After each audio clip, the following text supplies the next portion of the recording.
Vamos a hacer el picado básico de la muñeira. Vale, se trata de hacer picado, tres picados hacia atrás y dos patadas hacia atrás. Vamos a empezar todo el mundo, vamos a empezar con nuestro punto, el punto, digamos, de equilibrio va a estar en nuestro pie derecho. Y vamos a empezar con picado con el pie izquierdo hacia atrás. Es decir, saltamos, hacemos 1, 2 y 3. 1, 2, 1, 2, 3, 1, 2, 1, 2, 3, 1, 2.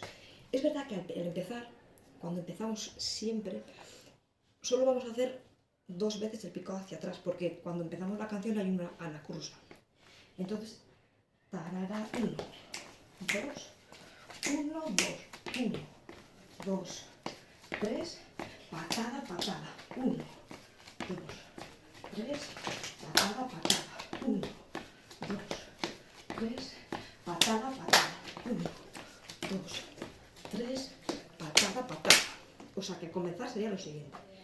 1, 2, 1, 2, 1, 2, 3, 1, 2. Y siempre igual, siempre. A partir de, excepto el principio, el resto siempre van a ser 3 picados hacia atrás y 2 patadas. Practicad.